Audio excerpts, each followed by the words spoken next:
नमस्कार, हमारे social media network news धारा पर बहुत स्वागत है आपका। और संबल हिंसा को लेकर जिस तरह की चर्चाएं चारों तरफ से चल रही हैं, जिस तरह से सरकार और विरोधियों के द्वारा एक दूसरे पर आरोप प्रत्यारोप और वार पलटवार का सिलसिला जारी है, लेकिन इसी बीच कुछ ऐसी बुनियादी चीजें हैं जिनको लेकर जिक्र करना बेहद जरूरी है। कई पॉइंट्स हैं जो हर बार की तरह इस बार भी नजर आए हैं और जिस तरह से कहा जा रहा है कि कश्मीर की हिंसा की तरह सुनियोजित तरीके से इस हिंसा को संबल में अंजाम देने की कोशिश की गई, जिसमें सफलता भी उपद्रवियों को मिली है। एक बात तो बिल्कुल साफ है कि कहीं ना कहीं योगी सरकार के द्वारा इसे समय पर काबू में कर लिया गया, लेकिन तब भी सरकारी तंत्र, पुलिस और तमाम विभागों के द्वारा एक तरह की असफलता इसे विफलता करार दिया जाएगा, क्योंकि इंटेलिजेंस को लेकर और एक साथ इकट्ठे होकर इतने सारे लोगों की गतिविधियों को लेकर जिस तरह से कानों कान हनक नहीं लगी, उस पर सवाल तो ये जाहिर सी बात है उठ रहे हैं कि मस्जिद के सर्वे को लेकर जब स्थितियां इतनी संवेदनशील होती हैं, जब सुरक्षा के पुख्ता इंतजाम की जरूरत होती है और कहा भी जाता है कि सुरक्षा के पुख्ता इंतजाम किए गए हैं, उसके बावजूद भी इतने सारे लोग इतने सारे पत्थर के साथ, हथियारों के साथ इकट्ठे हो जाते हैं और इस तरह की घटना को अंजाम दे दिया जाता है, तो आखिर सवाल किससे किया जाए। जाहिर सी बात है कई पॉइंट्स हैं जिनको यहां पर नजरअंदाज या अनदेखा किया गया है, जिसका नतीजा या खामियाजा संबल घटना के रूप में भुगतने को मिला है और देखने को मिला है।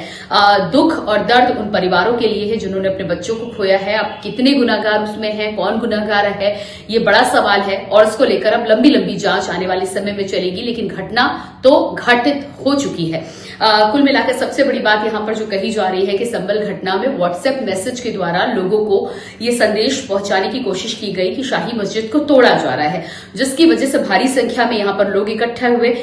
जिन लोगों को, जिन नकाबपोश लोगों को आप कपड़ा बांधे हुए मुंह पर देख रहे थे, वो बच्चे थे और उनकी उम्र जो बताई जा रही है 18, 19, 20 साल की उम्र ये बताई जा रही है। जाहिर सी बात है कि ऐसे में इन सभी लोगों को कहीं ना कहीं तैयार किया जा रहा था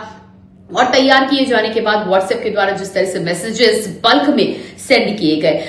साइबर सेल के द्वारा भी इस तरह की चूक हुई है कि बल्क में मैसेजेस इस जगह पर जा रहे हैं, लेकिन उसके बावजूद भी इस घटना पर, इस एक्टिविटी पर ध्यान नहीं दिया गया। सुरक्षा के इंतजाम को लेकर इतने सारे लोग एक साथ इकट्ठा होकर घटना को अंजाम दे देते हैं, तो क्या कानों कान पुलिस को खबर नहीं होती है? ये कई ऐसे पॉइंट्स हैं जो मिसिंग है और उन पर सवाल जायजा देखना ये होगा कि इस घटना को तो किसी तरह काबू में कर लिया गया, नुकसान भी हो गया और